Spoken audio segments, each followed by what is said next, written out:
Hello, everybody. Welcome back to Is This a Ghost? I'm Clayton Smith, and every week I tell a real ghost story from real history to my real grandfather, Patrick Dean, who doesn't take it real seriously.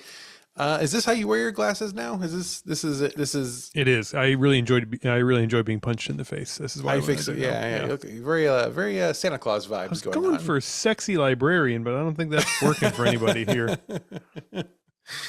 Put him back up here. So well, yeah. I mean, your hair is out. If we take them off and pull your hair down, you shake it out a little bit. Maybe there's something in there for you. I probably, if I take my hair down a little bit and shake it, it probably will all fall out. So that's probably So that's a no. No, I'm afraid not. All right, I need it too badly. You can put your glasses back on. I'm sorry, I shamed no, you it's okay. out of wearing. When I put the glasses on, I can see not only the computer monitor, but also the reflection of the computer monitor in the video monitor of my video. So it's even more distracting than just not being able to see the computer monitor. Yeah, you could just listen. I think you could probably honestly put a blindfold on and just hear this episode. As the audience surrogate, I feel like this is the most appropriate way to experience the episode is without being able to see either of us. Oh man, how's your week going? Really poorly. It's Monday. It's great. It's good. I feel like most of your weeks, when I ask, have been going poorly. How are you? How's your life? Still here. Still Monday. Still here. Do you need help with anything? No. Or, yeah, I need a lot of help from one time zone away. Yeah. I feel safe asking because I'd love to be the one to provide that help. for you. I know. Yeah. That's so nice. But I moved like 1,000 miles away. So we should have had this conversation 3 years ago when I was so close to you. You should have asked me 3 years ago. I didn't even occur to me till just now. Here we go. Yeah. Just now. Anyway. Gosh. And that's on me. And you know what? Mea culpa. That's on me. Was that like a... I don't know. I heard some Hollywood guy say it once, and it sounded really cool. No, but I am looking forward to some relief that is going to be provided this week. So relief from the stresses of daily life, and that is we leave for Toronto in like you and I do 72 hours. Yeah. Now, what time is your flight on Friday? I don't know. I'm just going to go to as soon as I get out of work on Thursday, I'm just going to go straight to the airport and just wait. That's what I also have no idea. And I scheduled, a friend of mine, we scheduled a little like get together and chat over Zoom. And I was like, well, I could do Thursday. I'm pretty free on Thursday. And I was like, yeah, we could do 9:00 on Thursday. And I checked. I remembered that we had a flight, and I was like, well, it's probably like 11:00. I'll be fine. Yeah. It's at like 8 a.m. and it's the airport. Now that I live in the middle of nowhere, the airport is in DC 2.5 hours away. So I just wake up at 3 a.m. on Friday, and I had not done this math previously. And I told him, I'm so sorry. that's not, I'm canceling. And Friday morning, I'll be waking up so fucking early to go to the airport. But I am glad I checked. The other good thing is on the airplane, there is no too early for ordering beers. When they come by, I know. Like the sun has not even come. The sun does not even come up 2 time zones over, and they're still like, "What are you thinking? Schlafly, maybe a Bloody Mary, get the day going right." I'm like, it's still yesterday. Yeah, air law up here. Doesn't matter. I think I'm landing first of all the guys. That's good. Yeah, you'll get a head start, an unfair advantage. Yeah, and I think I'll wait for Cody, but you're coming in, I think, several hours later than me. Are you going to make me look up my flight time? Yeah, let's hash this out while everyone's listening. That sounds good. So I am landing. Oh gosh, what time am I landing? I land at 10:04 a.m. in Toronto. Cut all this out of the thing. Jeremy would never. I land at 2 p.m. Oh, I'm not waiting for that. Eastern time. No, you're gonna miss everything. I will. Nah. I think Cody's landing at like 11:30. Leave me to die. Just leave me to die in the Toronto airport. Well, Will come and pick you up and take you to, I guess, near a strip club is where he goes immediately. He is a degenerate, and I hope he doesn't listen to this podcast. Just kidding. We love Will, and please pay me my money that you owe me, Will. Anyway, yeah, that's happening. That's gonna be fun. I've been looking up haunted places in Toronto, actually, because I think it would be cool if there are some close to where we'll be, or we could just like take pictures together Yeah. in front of them. And what I found is like, so we're like downtown, and the haunted places are all kind of like 15 blocks outside of that. Okay. So they're accessible by foot for sure, but not, yeah. not like where we'll be. So we'll have to play it by ear and see how we feel. But we'll see how that goes. But yeah, that'll be nice. So do they take American money up there? They do, right? I would assume so. How do we pay for Dark Knight? That was probably with American. Probably credit cards. Credit cards, probably. Yeah. Or just you have one cash. of those still, right? I think it's probably just cash. I think probably give them the American money, and they were like, "Fine, stupid. This is worth like 10 times more up here." Oh, they don't exchange. They don't adhere to the exchange rate, but they do take the money. Yes, for sure. Like, that'll be 18 Canadian dollars. 7 Canadian dollars. Okay, here's $87. Oh, wow! Looks like I'm going to see the movie too. This is great. That's a good question, and I don't know the answer. I just assume Visa has this covered for me. So I give them my card and I say, do whatever you want. Yeah. Do your worst, you filthy Canuck. What is the food you're most excited to eat? Have you thought about this? Oh, probably moose. Probably moose. I think moose must be protected species up there. That's the only place you can find it up there is Canada. That may be true. You know what? If we see it on the menu, I'll get some. Obviously, if you see it on the menu, you're going to get some. And actually, now that I say this, when we went to New Orleans, of course, you get alligator. This is like same thing. Mm-hmm. I think, the symbol of the city. Yeah. Can you eat moose in po' boy form?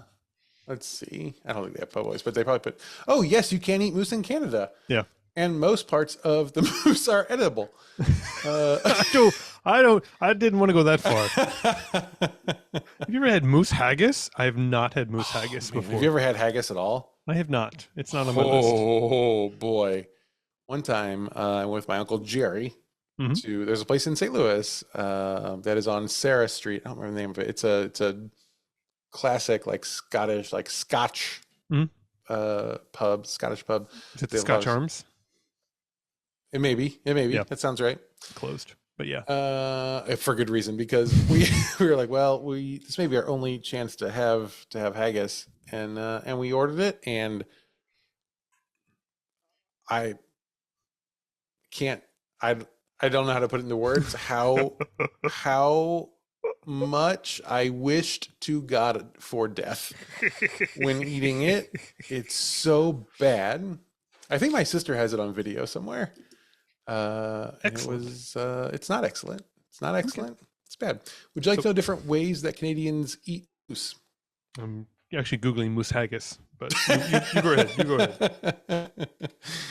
They can roast it, they stew it, they grill it and barbecue it, they smoke it, they dry it, they mince it. When you mince it, you can make moose burgers or meatballs, or of course, meat pies. Search now, Toronto meat pie. No, moose meat pies.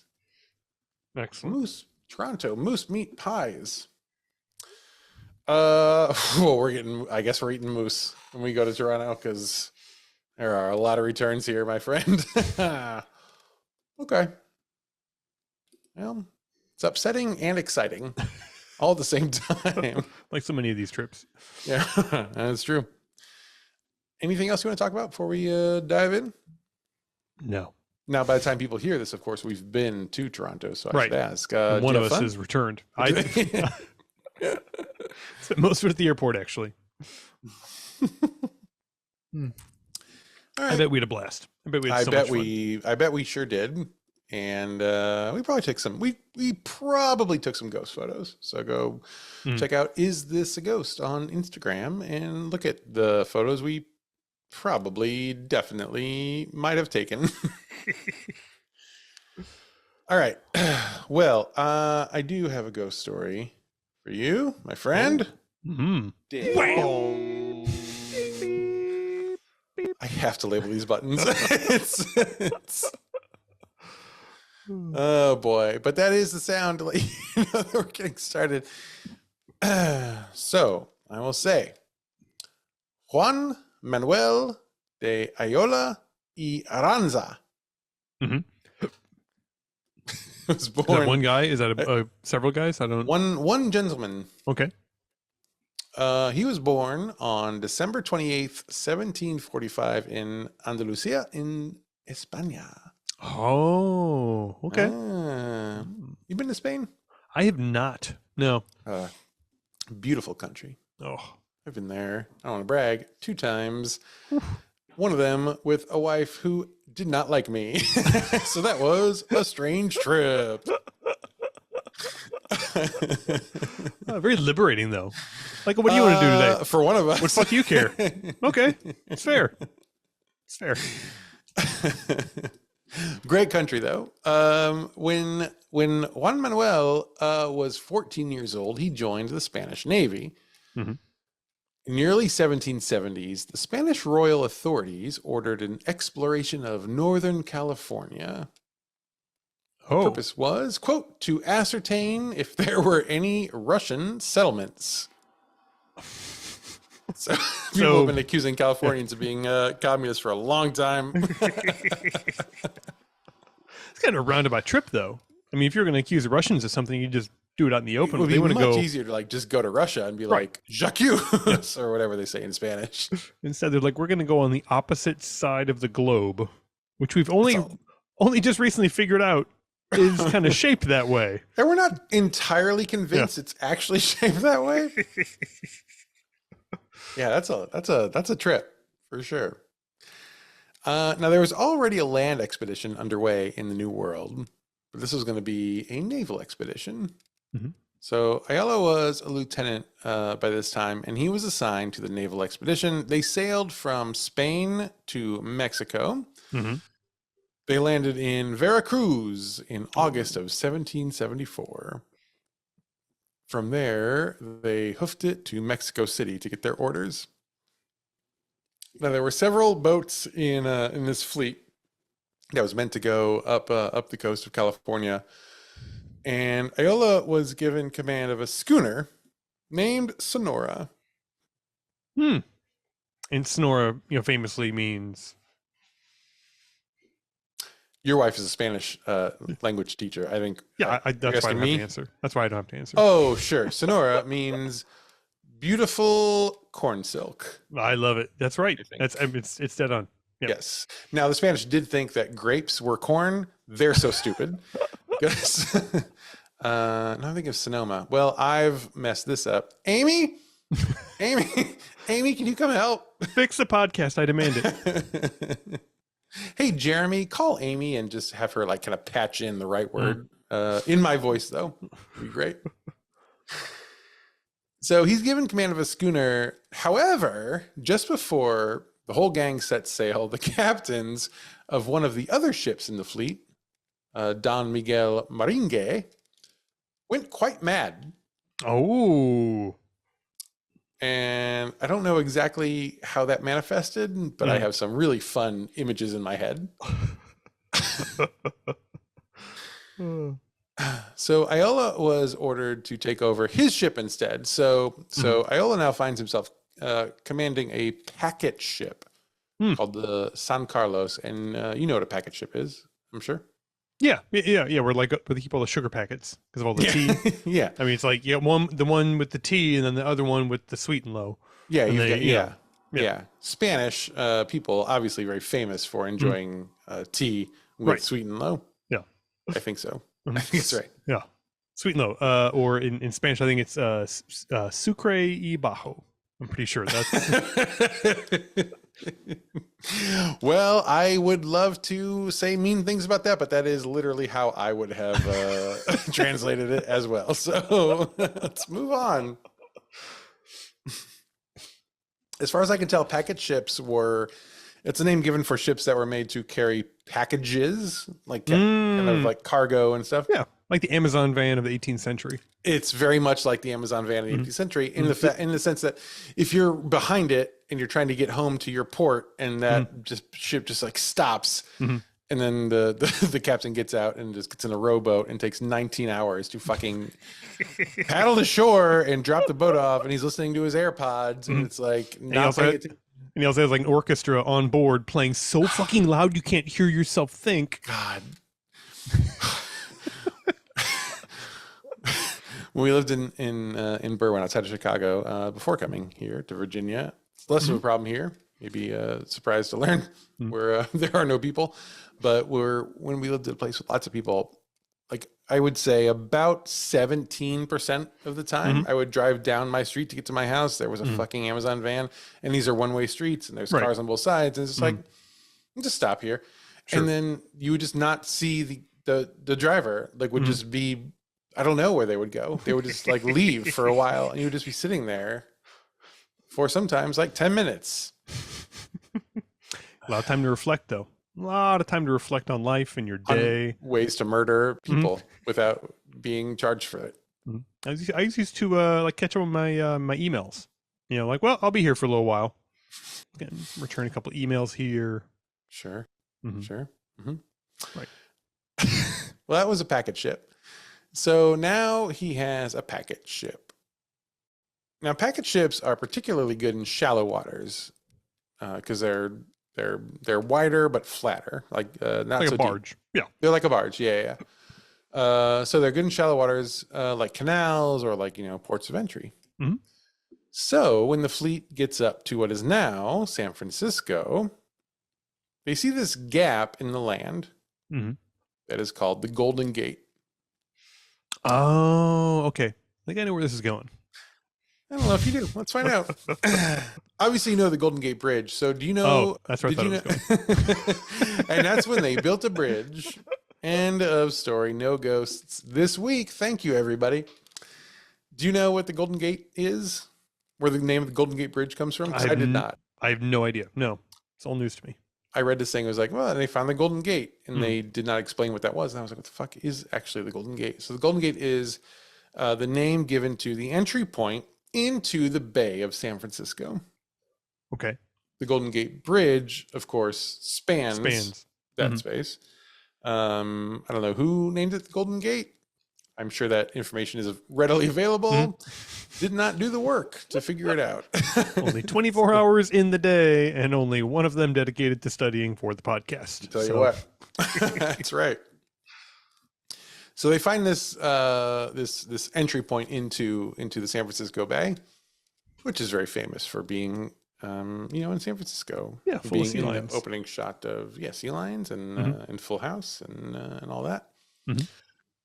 So once he's inside the bay, and again the packet ship can go in very easily.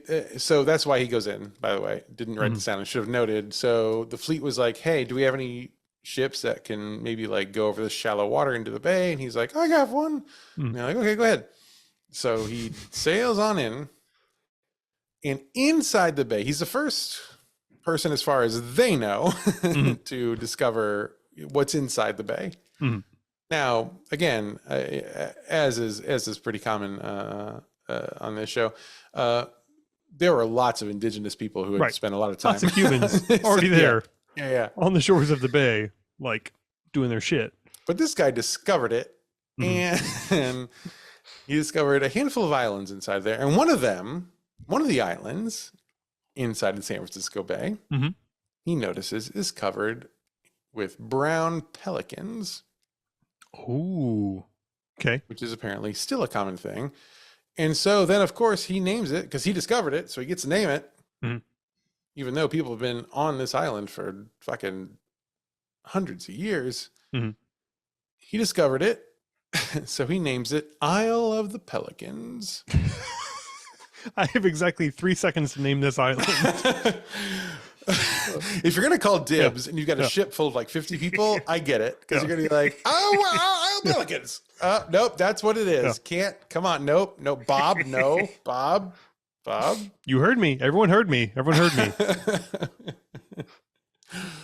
Now, the Spanish word for pelican is, as you know, go ahead. What do you know what it is, I'm sure. Sonora. God, wouldn't that be ironic? The Spanish word for pelican is pelicano. Cheating. I got the thing right. Yeah, I did do the research. That's true. But for some reason, Iola uses a different word for pelican. instead of using kind of the modern, which was, I think in his contemporary time, it was still the modern word for pelican. Instead of using that word, he decides he will use a word from Spanish antiquity. Maybe it's to honor his ancestors. Maybe it's to honor, the home country, whatever. Maybe it's just to like flex in front of the guys on the barge. Who knows? Like, bet you all didn't know this was a word. Which is actually, I say that dismissively, but that is what I would do. Oh, sure. Absolutely. Yeah.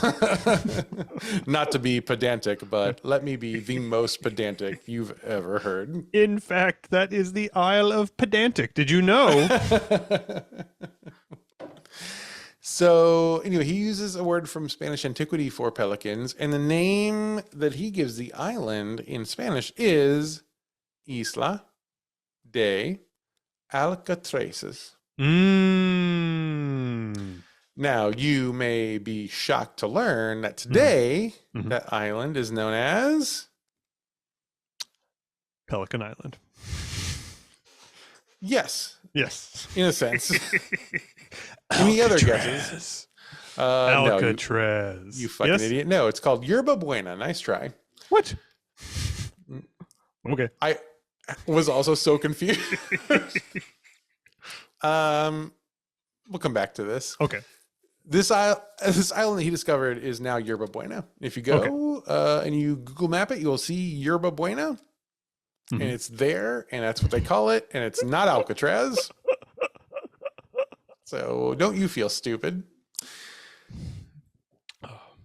But about 30 years later, an English naval officer named Captain Frederick W. Beechey. That's what I have. Freddie Bitchy. Freddie Bitchy sails into the San Francisco Bay, and he saw this much smaller island in front of Yerba Buena, and he says, aha, there it is, Alcatraz.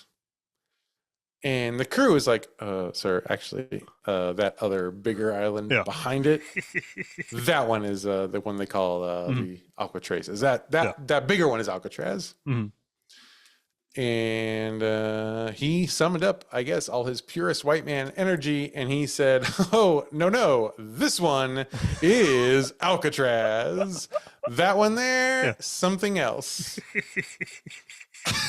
Perhaps Yerba Buena. So the one initially named Island of the Pelicans, Isla de Alcatraz, is not actually Alcatraz. It is actually Yerba Buena, but they're like 20 feet to the left. Is a smaller island that some idiot white man was like, there it is, Alcatraz. I'm pretty sure. I thought this was just like a Pringle crumble on the map, but no, it turns out nope, this is Alcatraz. Sir, I actually, it's so embarrassing, but Alcatraz is over there. This is Alcatraz, and forever shall be known as such. And anyone who chooses to argue with me shall be imprisoned on this island.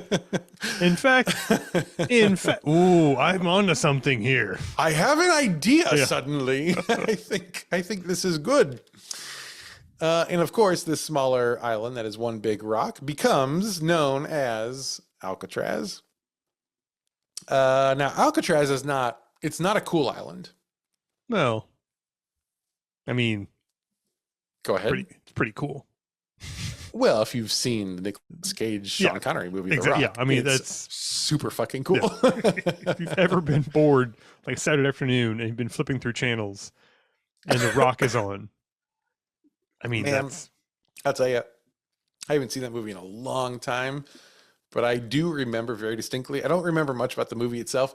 I do very clearly remember me loving that movie so much and thinking, God, this is a cool movie. That one, the two Nick Cage movies back to back, The Rock and Con Air. Oh, I'm sorry. Oh, the three then. Oh, yeah, it was The Rock, Con Air, and Gone in 60 Seconds. Man! If any of those movies are on TV during the day, you're stuck. That's it. I was thinking about Gone in 60 Seconds the other day. I don't know. God, cannot remember why. I think I saw a Mustang Shelby. Hmm. And I was thinking that movie, I think, is actually like legitimately very good. Hmm. Like The Rock is probably campy and good. Hmm. Con Air is very campy Yeah. and probably not good, but fun. But Gone in 60 Seconds is actually like, I don't know. Hmm. I haven't watched it in a long time, so Mhm. please don't at me if they Triple feature. stuff. But You know what? If we board in Toronto, we're like so hungover we can't even get out of the Airbnb. We're gonna start a movie marathon. well, and this kind of brings up another thing that I will just kind of throw out into the ether while you're here, Patrick, is the idea that we might do like Disney movies, like a live watch commentary of Disney movies for Ghost Plus has really garnered a lot of interest. I would say maybe we do Nick Cage movies instead. Ooh. Like sit and like just hang out and watch a few Nick Cage movies, microphones on. I think we would have to have like the wheel of Nick Cage movies that we can spin beforehand, because it needs to be really random, because he's done some just fantastic things and he's done some unwatchable I don't know if we have a things. wheel big enough for all the things Nick Cage done. We're going to have to make some tough choices to see what goes on. That would be fun though. Would you like, what if we said like once a quarter, like once every 3 months, you and I watch a Nick Cage movie together and just turn the mics on and just do it? I love it. You in? Yep, absolutely. All right. This is new. Hey, and if you want to join Ghost Plus to hear this, then go to isthisaghost.com and you'll see how you can sign up, because it would be so, this is going to happen. All right, good. I'm excited. All right. So anyway, Alcatraz is cool. I will scratch what I wrote here. It is a cool island, but it's not like a good island in the sense that you can't like vacation there. Right. It is a rock. It is literally a rock. Yeah. Hence the name of the cool movie from Nick Cage, The Rock. So, but there is actually, I was surprised to learn there is one beach, but it's not like, it's like a beach. It's like a rock beach. Yeah.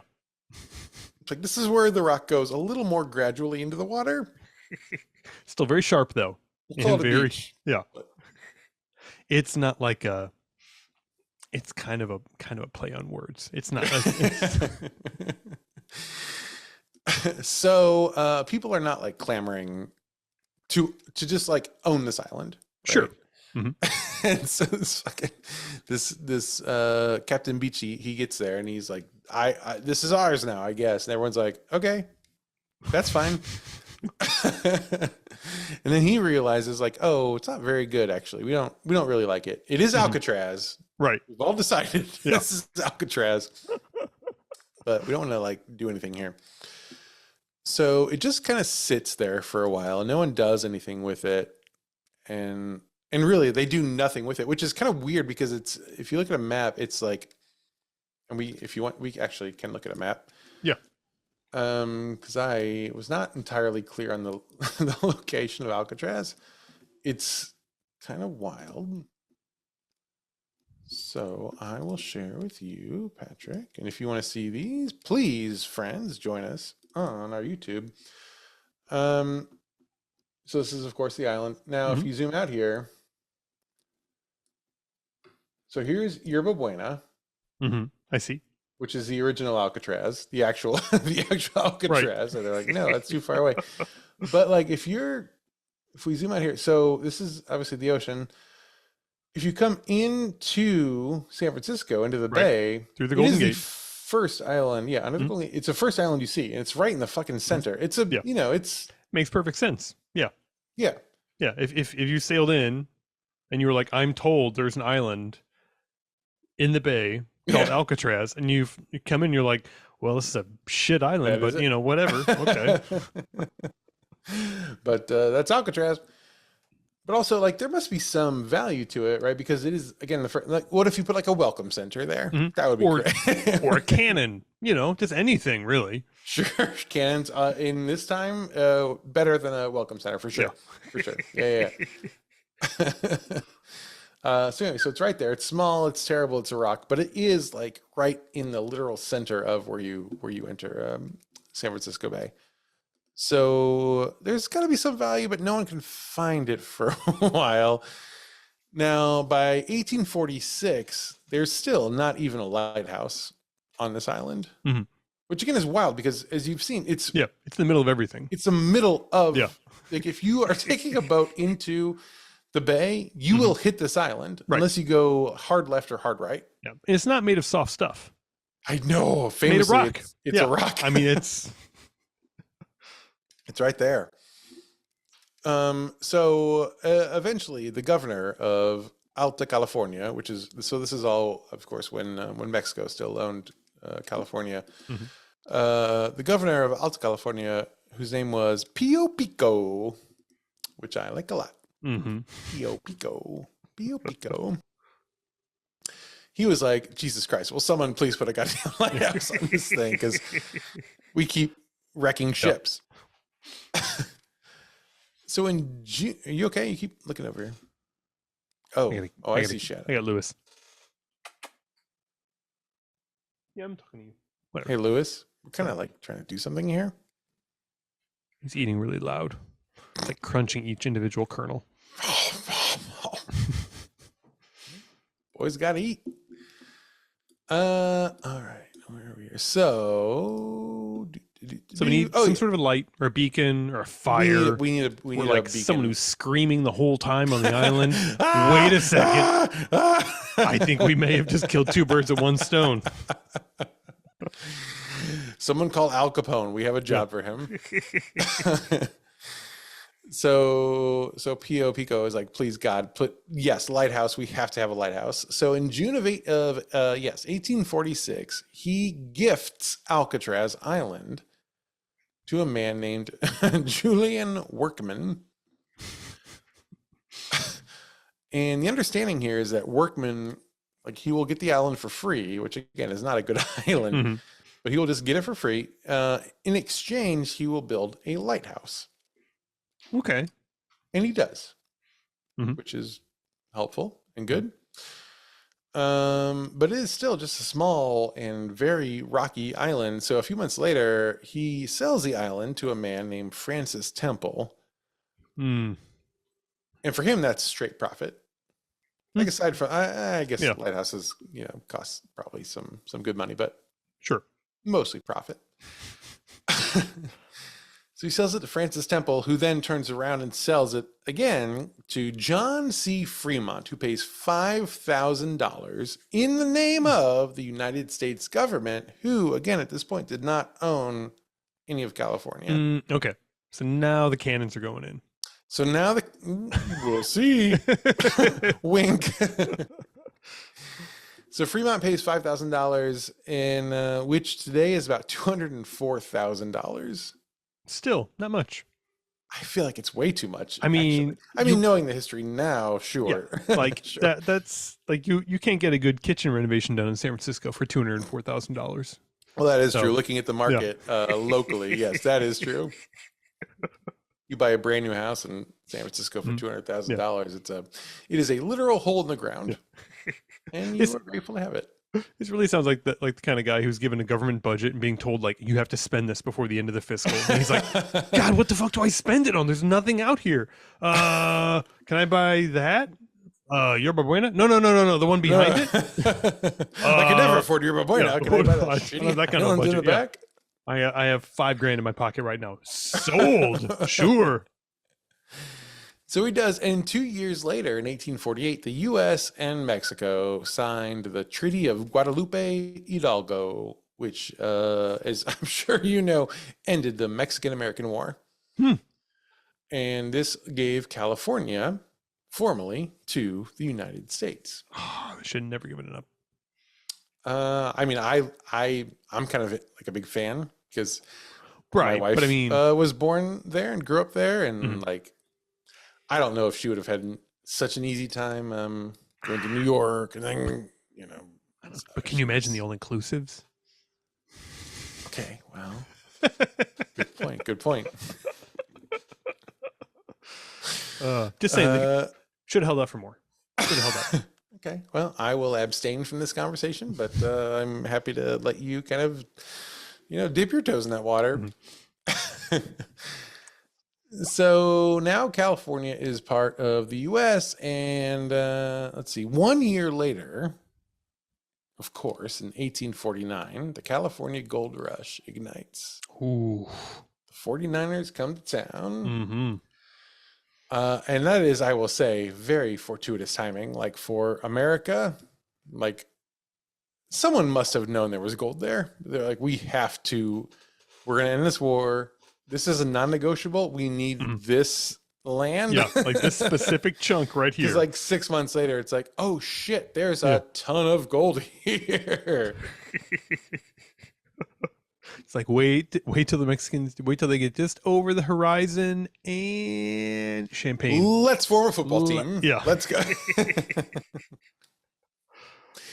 So as soon as gold is found in a new part of now America, of course, the U.S. Army starts studying the suitability of Alcatraz Island for the positioning of coastal batteries to protect the approaches to Francisco. I told you.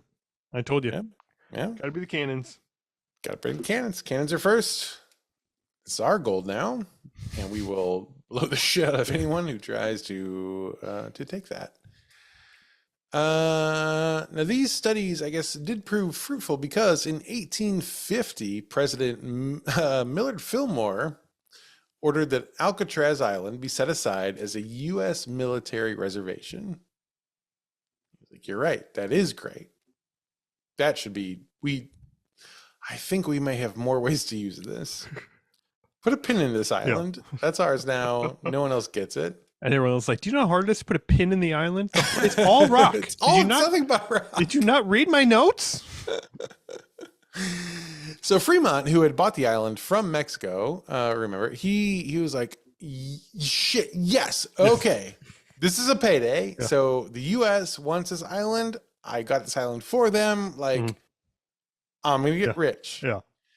He, quote, expected a large compensation for his initiative in purchasing and securing Alcatraz Island for the U.S. government. How do you think that might have gone? Any thoughts? Well, I mean, if you think about it, the U.S. government kind of owns everything around Alcatraz now after the war. So that's tricky. I don't think they're really interested in paying a bunch of stuff to one guy. Yeah, that quote does continue, but the U.S. government later invalidated the sale and paid Fremont nothing. Worth noting, Fremont did sue the U.S. government, which you will be shocked to learn did not help. And even after he died, his heirs then also sued the U.S. government, and they continued to do so. So for the next 40 years, there was constantly a Fremont suing the U.S. government over this. Now the Fremonts, they did not win. That came to nothing. This is now U.S. property. So America decided to use the island of Alcatraz, and in 1853, the Army Corps of Engineers start fortifying the island under the direction of a real human man whose real name was Zealous B. Tower. Zealous B. Tower, who is in charge of fortifying Alcatraz. Yes, sir. I'm not sure which like JRPG this guy crawled out of exactly. It's just too perfect to even touch. Zealous B. Tower takes control. Now, the construction takes 5 years, and in 1858, the first version of Fort Alcatraz is completed. It's like the worst. It's like the worst land at Disneyland, by the way. No, mommy, no! I don't want to go to that one. I thought we were going to stay at the Polynesian. Nope, Fort Alcatraz for us this time. Ah! I want to stay in the hole. Well, it's funny. We'll talk about the hole in a second here. So the first version of Fort Alcatraz is completed, and a garrison of 200 soldiers moves in. When the Civil War breaks out, in 1861. That garrison, they mount 85 cannons around the perimeter, just in case. Yeah. I mean, again, really, really overestimating the South at this point. Like, those guys are having a really hard time finding clean pants on a daily basis. And they think, you know what? I bet they take a submarine. No, hear me out. I bet they take a submarine. What if they travel over the Rocky Mountains to get here? Yeah, or submarine. What if they sail all the way down around South America? Again, no Panama Canal at this point, and sail all the way back up and then try to break into San Francisco Harbor? Yeah. We should be prepared just in case. I mean, you never know. Yeah. Just also, in case. we have so much gold money out here. We don't really know what to do with it. So we should do something, Yep. So they mount 85 cannons. By the end of the Civil War, they had mounted 105 cannons. So it gets better. Now, I will say this isn't all stupid. It's mostly stupid, but Alcatraz also served as the arsenal for storage of firearms during this time to prevent them from falling into the hands of Confederate sympathizers. Okay. Which I guess it does make sense. However, like if you're a Confederate sympathizer in California, the war is so far away. Like, I don't know what you think you're going to do. Yeah. With a gun. Like, I don't know. Yeah. I say, as I'm saying that out loud, I think like, well, we might find out shortly here in America. So I guess I shouldn't really drag it too much. Now, Alcatraz was meant to form a triangle of defense with Fort Point and Lime Point, which are two other places. But Fort Point wasn't very good, and Lime Point was never built, so that didn't work out. So it was just kind of on its own. Now, you may be surprised to learn that during the entire Civil War, the guns and the cannons they mounted on those walls of Alcatraz did not fire once at a single enemy.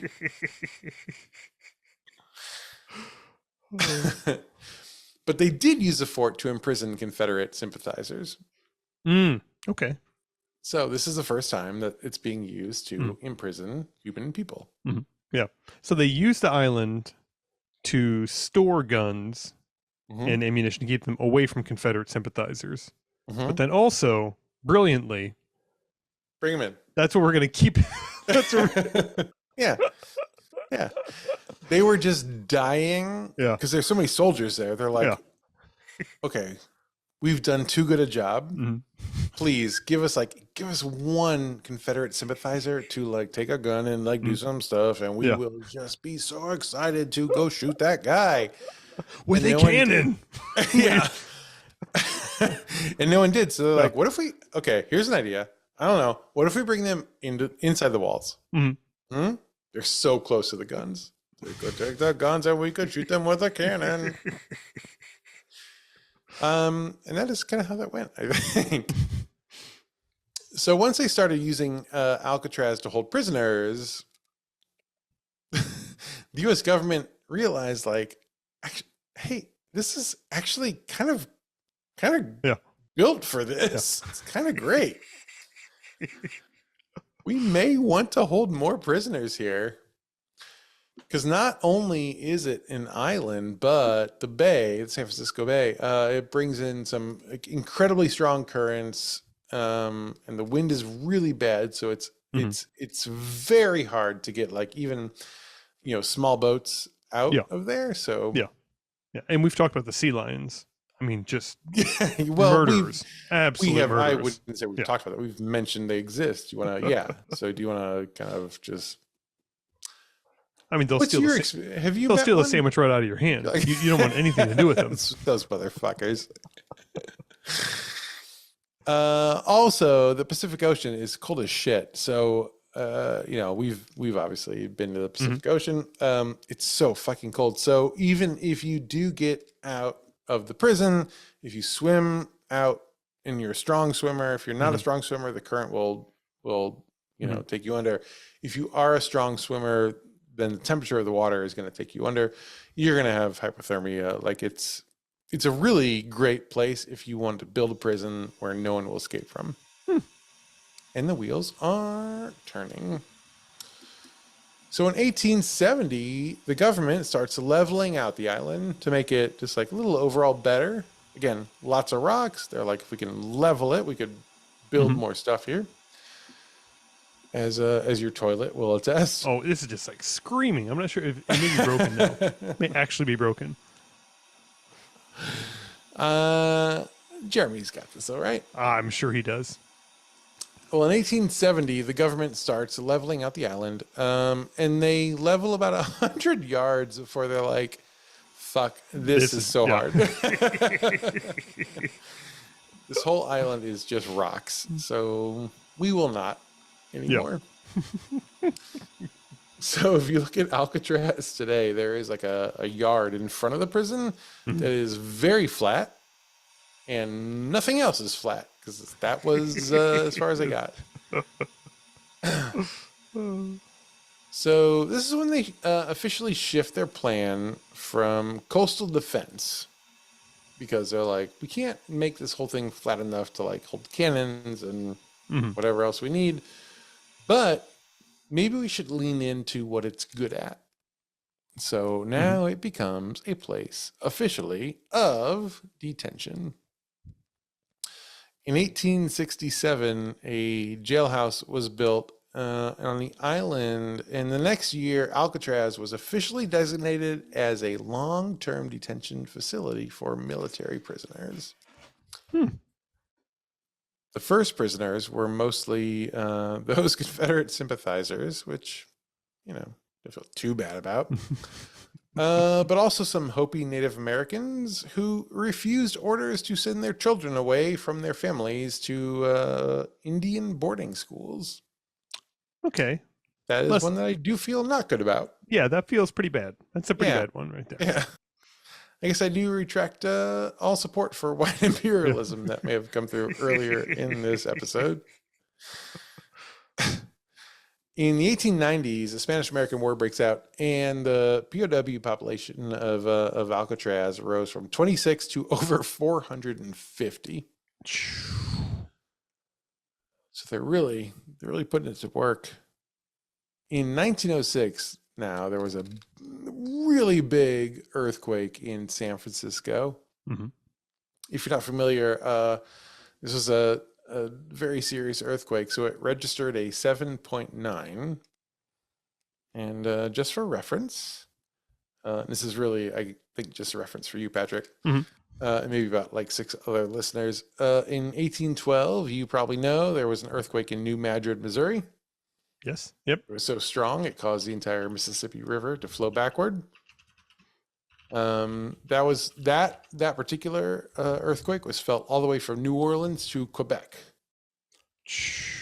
Now that earthquake was an 8.8, and that was very large. This earthquake in San Francisco was a 7.9. So not as big, but pretty serious. What are you Googling? What are you learning? I can't find a link to it for some reason. Anyway, don't worry. I would love to worry. What are you? There is oh gosh, it's probably when traveling through New Madrid, when there's a rest stop along there where they have like a thing where you learn about the earthquake, and they have some infographics or whatever about it, and they have this really helpful equivalency chart for how large an earthquake is measured in the equivalent of how many toilets flushing at the same time that would be. Hey, what? Yes. Yeah. Not a better way to explain it. And I can't find the example of it online. Did you imagine this in your brain? It's a surprisingly small number of toilets flushing to equal fairly large earthquakes. I don't know whether toilets flushing are more powerful, more... Who is this knowledge for? I'm not entirely sure. Who's the person who's like, God, I wonder how many toilets flushing this is equal to? And also, like, by what measure are they comparing? I wish I knew. Well, I will find it. I'll link it in the show notes. Well, you're gonna have to now because we're leaving that in. Anyway, so this is a big earthquake. It's felt from Eureka, California, which is pretty northern California, all the way down to the Salinas Valley. So it's felt basically throughout half of California. And if you are not familiar with how big California is, that is a lot. Yes. What? I don't know. You're No. smirking and laughing as if you had some new info. No? No, nothing yet. Still waiting. All right. So this earthquake in 1906 levels San Francisco. Mm-hmm. So as part of the disaster response, civilian prisoners were transferred to Alcatraz for safekeeping. Because that was the most important thing going on in 1906. So. Yeah. So the whole city is flat now. Used to not be flat, now flat. Huh? What is priority 1? Is it getting the sewers working again? No. That can be 3, 4. It's further down the list. Fresh water sounds important, but there's a lot of water out in the bay. So what about should be housing people who are displaced now? Close. Some of them. What about anyone who's committed a drug crime the last 25 years? They need to go to Alcatraz right now. Well, you don't want them running amok and sticking knives into people's faces as criminals do. Yeah, or like smoking marijuana after the earthquake. You don't want that. Oh, it's even worse. Yeah. Oh my God! Again, to the rock. So they all are moved out to Alcatraz, and it's going great. No one escapes. It's going great. I really appreciate that. I really appreciated them putting that sign up on the front of Alcatraz. Alcatraz, it's going great. Alcatraz, pretty good. Yeah. So now the ideas are flowing. They're like, everyone's here. It's really great. We need more space. So in 1909, they begin construction on a huge concrete cell block for a new prison, complete with a dry moat. I mean, they have the wet one already, so I guess it makes sense. Yeah, I guess so. This is a cell block that continues to be the island's dominant feature. That's a quote. So now things can get pretty serious, which means on October 12th, 1933, Alcatraz was officially acquired by the U.S. Department of Justice, and it officially becomes a federal prison. This is officially the new place to hold prisoners who cause too much trouble at other federal prisons. On August 11th, 1934, the first batch of prisoners arrived. 137 of them were taken from Leavenworth.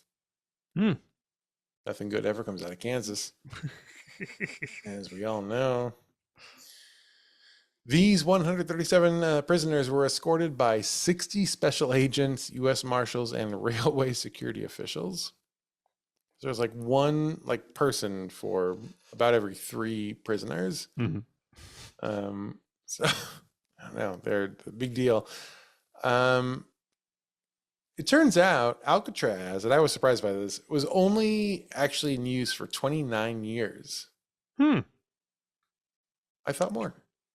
Well, they got a lot of media out of it. I was gonna say they got a lot of mileage out of out of the 29 years. I mean, you got a Clint Eastwood movie, you got a Sean Connery movie. So many movies. Yeah. Some of the most notorious criminals in American history did time there, including Mickey Cohen. I think that's one we talked about a few weeks ago, where that's the guy who you slipped a Mickey. Yes. Mickey Cohen was the head of that Chicago bar. Where we would just do that. Bumpy Johnson. There are better nicknames out there. That one I would have declined. Yeah. I feel like that was chosen by him. Al Capone, George Machine Gun Kelly, the original Machine Gun Kelly, not the rapper. And Robert Strode, also known as the Birdman of Alcatraz. Ooh. About whom there is a movie, strangely. Mm-hmm.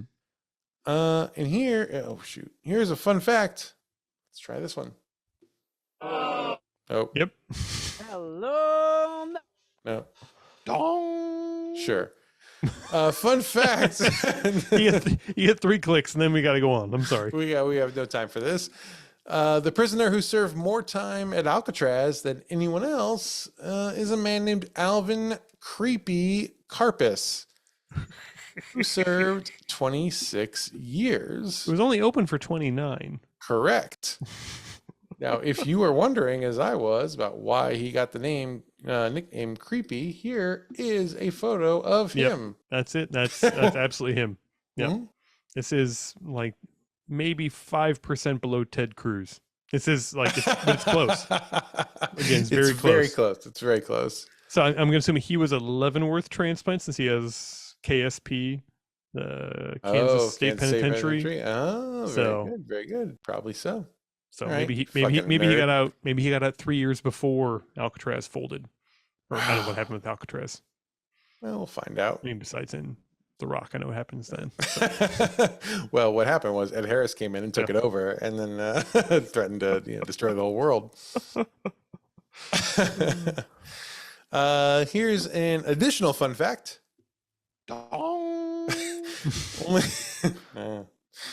Only 4 criminals in history have been given the title of public enemy number 1 by the FBI. Can you name any of them, Patrick? Only 4 ever. I mean, I guess I'll guess Capone. Nope. Weirdly, no. Interesting. No idea. No idea. All right, John Dillinger. Oh, okay. Pretty Boy Floyd, Babyface Nelson, and Creepy Carpus. Wow. He keeps good company. The other 3, by Although, the way, the other 3 got much cooler nicknames out of all this. I mean, that's they did get cooler names. They also, all 3 of them were killed before they were captured. So, okay. Die the hero. Live long enough. Let's see yourself become the villain. That's true. Every single one of these guys was the hero for a long time.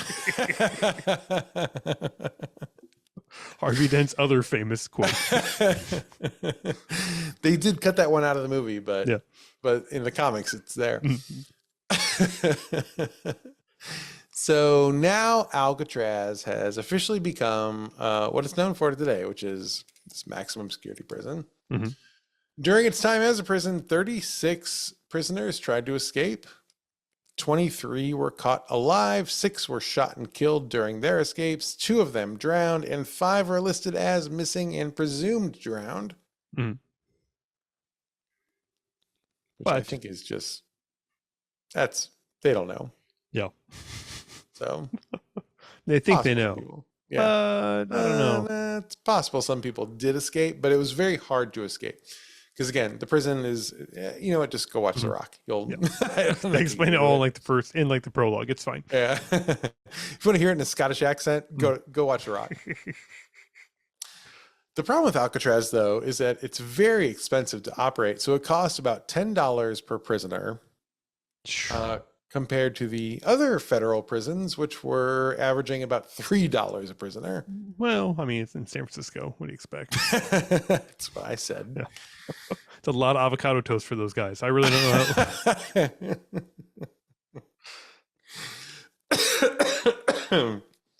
how. Plus, oh no.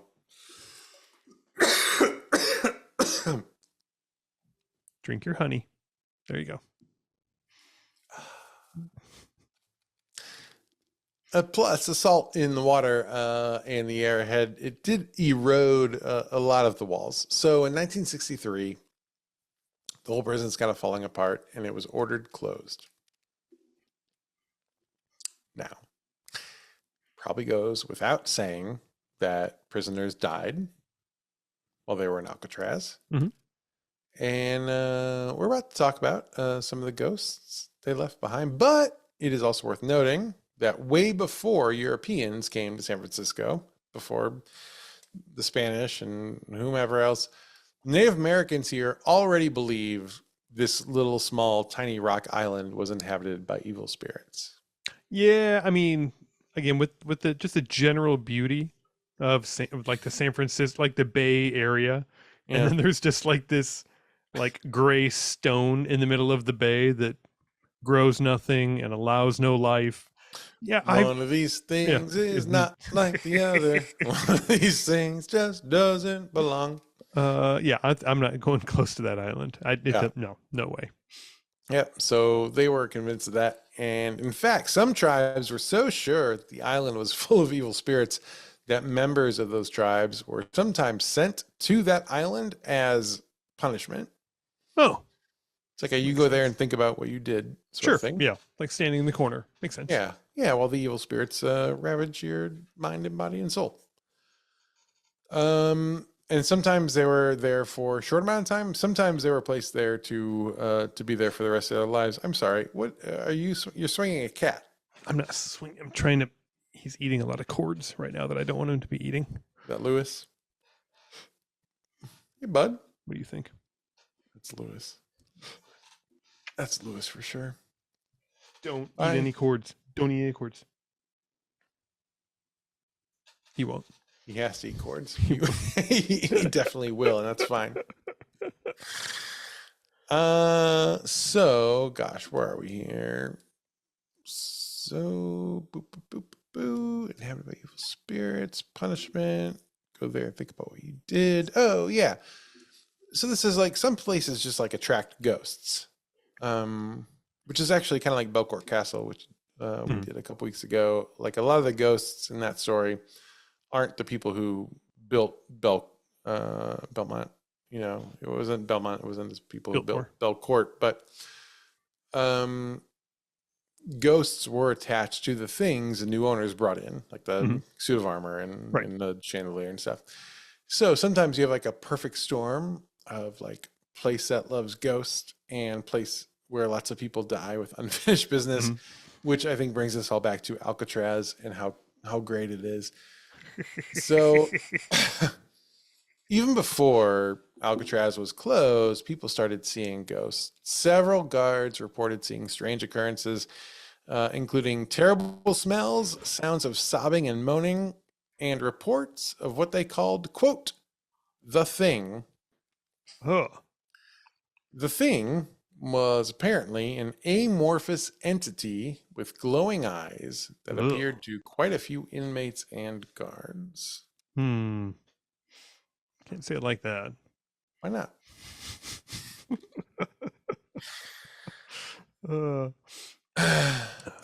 It's definitely one of those things where it's already just like so spooky, right? I mean, you're on this just like being there is like it's bad. This chunk of rock in the middle of a bay. If you step into the water, you die. It's full of like 200 most dangerous people on Earth.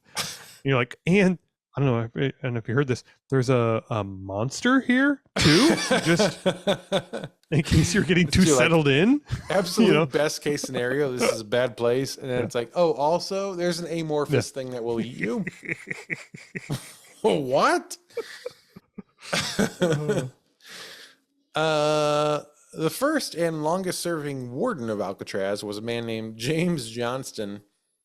He had previously served as warden for Folsom Prison and San Quentin. Oh, interesting. He really he knows what he's doing here. Yeah. I mean, he knows. I assume he tried to invite Johnny Cash here. Yeah. Best friends. So based on like his LinkedIn, profile, he's doesn't seem the kind of guy who would go in for ghosts. But one year during a Christmas party at Warden Johnston's house, a ghostly man appeared in the living room wearing a gray suit, a brimmed cap, and mutton chop sideburns. So I will just go ahead and say are the sexiest of all sideburns. I think we can all agree. Mutton, the sexiest of meats. Mutton chop sideburns, the sexiest of all sideburns. It's so easy. It's so simple. So as Johnston and his guards stared at the apparition, the room suddenly became very cold and the fire in the stove was extinguished. A few minutes later, that spirit disappeared. Only the mutton chops remained. And everyone wanted them. Guards also used to talk about the sounds of phantom cannon fire and gunshots. And those same guards would also be alerted to smoke coming from a deserted laundry room on the campus. When they investigated, the smoke was black and thick and drove those guards from the room. But just minutes later, the room was completely smoke-free. Nothing in the room smelled like smoke.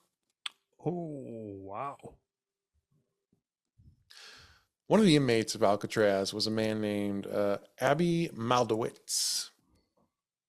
Now, Abby was a hitman who worked for a gang, Meyer Lansky's gang, actually. Did you ever watch Boardwalk Empire?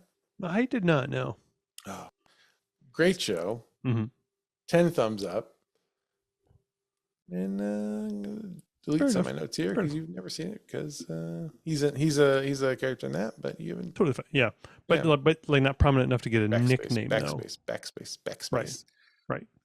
Yeah. Also was part of Lucky Luciano's gang. Oh. Lucky is a nickname, so Right. pretty good, huh? Mm-hmm. Again, no nickname, but probably okay. Again, the nickname is Lucky. It was something different than Lucky. It was his Right. real name, but his whatever. Anyway, so Abby was pretty brutal with his murders, which earned him the nickname Butcher. Oh, okay. Okay. So Abby does have a nickname. Okay. Yeah. A- Yeah. You know what? yeah. He does. Yeah. Abby's the one I was worried about. Apology accepted. Everybody else in Alcatraz has a cool nickname. You don't want to come in without one. You because- don't. You don't then- for sure. Then you get one, and you don't want one. So you better come in with a good one. Yeah, you want if I learned anything from 25th Hour, it's that you want to be beaten real hard in the face Mhm. and also have a cool nickname when you go into prison. So Butcher was shanked by another prisoner in the cell block C laundry room during one of his shifts. Yeesh. And today, Butcher haunts that laundry room. Visitors will sometimes see blood sprayed across the wall. But then they like blink. Mhm. It's gone. Whew. In 1946, three men named Bernard Coy, Joseph Kretzer, and Marvin Hubbard, they decided they would try to escape from Alcatraz. They made it to a utility passageway in cell block C before they were found and shot and killed by the guards. And today, visitors to Alcatraz hear loud clanging noises coming from that empty corridor. When the door is opened into that corridor, noises stop. When they close it, they start up again. They were try shooting at the noises as well. See, I think you could just like take like a Molotov cocktail and like hurl it down the hallway and see what happens. just imagining Sean Connery like sitting in the dark, like clanging pots and pans together, waiting for people to open up the door again. Just Open up, ghosts. Alcatraz also has a hospital ward, which, as you can imagine, means there's a lot of screaming yeah. in that part of the building. The original lighthouse that was built in the 1940s is no longer on the island. There's a newer lighthouse, an old one still, but newer than the original. But every once in a while, on foggy nights, the original lighthouse mysteriously shows up. You can also hear banjo music coming from the showers. Yeah, you definitely don't want to. I'll shower tomorrow. Oh, you don't like banjo music? Maybe in a month, actually. Fucking brood. Apparently, supposedly, according to legend, Al Capone liked to play the banjo, but did not want to be seen playing a musical instrument because he thought that people would then Want him to play it all the time, want him to play at their wedding. I get it. Yes, yeah. So you get it. Absolutely Good. not. Thank you for taking that away because I didn't know how to say the. This is why I quit the oboe, frankly.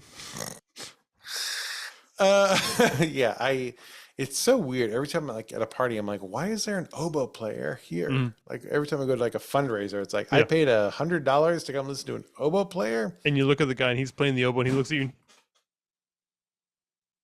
Yeah, he's dodgy. He is dodgy. Oh God. One of the casters fell off the shelf and scared the shit out of me. Oh man. Anyway, so Al Capone wanted to play his banjo, but didn't want to be heard. And because he was Al Capone, he got special treatment, which we've heard in other stories. And so the guards let him have some leeway, and he was allowed to play his banjo in the shower room. It's a bad environment for a banjo, right? Could be good. Like, you ever hear like people that are like, "Oh, he's singing in the shower so well. Like the acoustics are so good. It's true. Bouncing off the walls. Like, could see maybe that. it's the best place to play a banjo. Could be. Probably pretty rust out pretty quick Call though. Steve Martin Yeah. and see what he thinks. See Martin's probably in the shower right now playing the banjo if we call him. Like, oh, it's great. It's not as good as playing the banjo on Alcatraz, but in my own shower, it's not too bad. But it's a B plus. B plus. Park rangers still sometimes hear that banjo music coming from the shower rooms today. The D block seems to be the most haunted section of Alcatraz. That D block was known as the more restrictive area. Mm-hmm. It was called the treatment unit, which is not good. Prisoners there were essentially kept in solitary confinement. All the cells had windows that, well, I should say, the cells that did have windows opened up to the Golden Gate itself, which meant there was just like, it was being slammed with very cold winds all the time.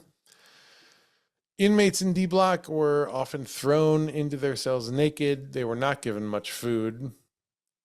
Guards in D block sometimes saw a man dressed in 1800s prison garb walking along those cells, and they would say like, "Hey, who are you? What are you doing here?" or whatever. What are you doing with all those clothes on? Get those fucking things off. Do we take our shirt off? Okay.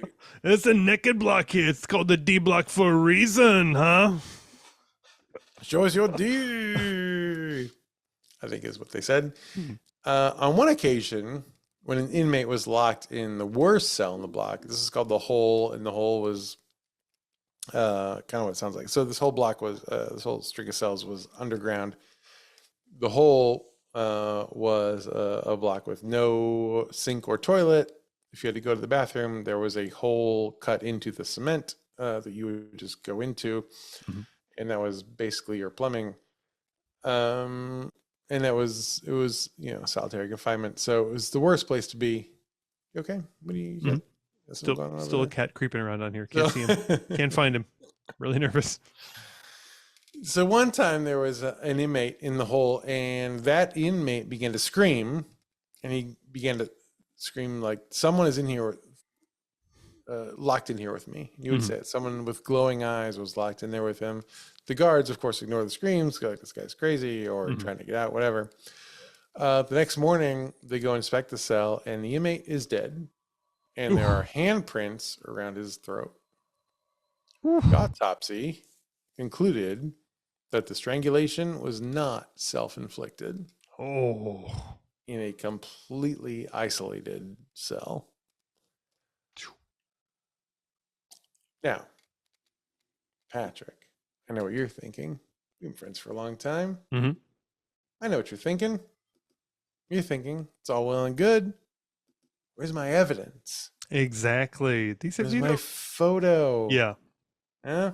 Where are the glowing orbs, Clayton? Well, how can I believe this if I don't see any glowing orbs? So glad you said that. So, in 2015, a woman named Sheila Sillery Walsh from Birmingham, England, was visiting Alcatraz with her partner, Paul Rice.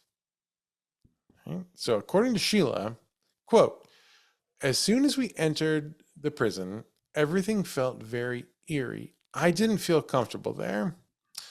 Whilst doing," she says whilst because she's British. Right, yeah. "Whilst doing an audio tour of the place, I casually stopped to take a snap of the empty visitation block window on my iPhone. I have for you a copy of that photo." Oh, okay. That looks very much like a woman seated in the visitation window. So this is the window. If we zoom in, there she is. Interesting. anymore, I guess. But that's her. Mhm. All right. So that is a woman. There is. Would you describe her for us? Oh, she looks like a maybe 1950s, 1960s era hairstyle. Sitting maybe half turned towards the window, half turned away, but looking through the window with dark eyes and dark lips. Yep, that sounds very good. So she takes a photo, and this is what she sees in the screen of her iPhone. Mhm. But she did not see this woman in the room. Right. When she held up her phone to take the picture, Mhm. it was nothing. Right.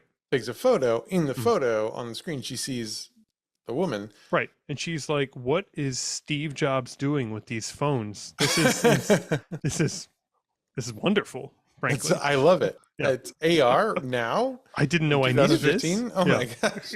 But I love it. So she runs up to the window. She puts her face to the window and looks in. It's an enclosed room. The only Right. way out is through this door. No one in the room. The room is completely empty. Ooh. And Paul also her partner Paul confirms this and says he was there. He saw the woman in the iPhone screen, also peered in through the window. No one. There's no one in the room. Nothing. This is the Lady of Alcatraz. And I guess that's really it. Is that good? You like it? Wow, was there's it- like 17 different ghosts. But Yeah, like you know, a million it's people hard died to, there. It's hard to juggle so many. Yeah. But, and there are more. We just didn't cover all of them.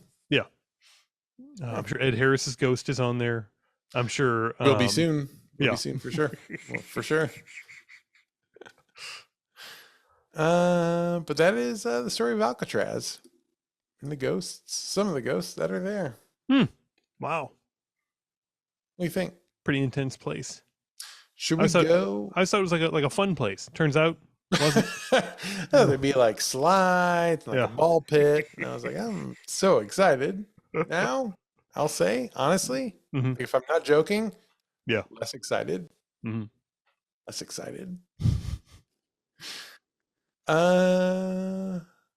Any final thoughts about Alcatraz? Or Really glad I was never in prison there. Really Yeah. glad. That's yeah, a- I don't, that's I a don't think it would huge have lasted very bonus. long. Yeah. yeah. I also really glad you didn't murder like 19 people in 1962. Mhm. So Yeah. glad. So I mean, because if you had, I would have so many questions, and we wouldn't be friends. But also, like, I would be so confused. Mhm. So for my own like personal like friendship, yes, I love it. Also Mhm. for my own personal like, what is the world? Mhm. What is humanity? What is existence? I also appreciate that because I would be Good. so confused. 'Cause Just people- glad I know your limit now. That's fine. Great. 19. Okay, that's fine. yeah, great.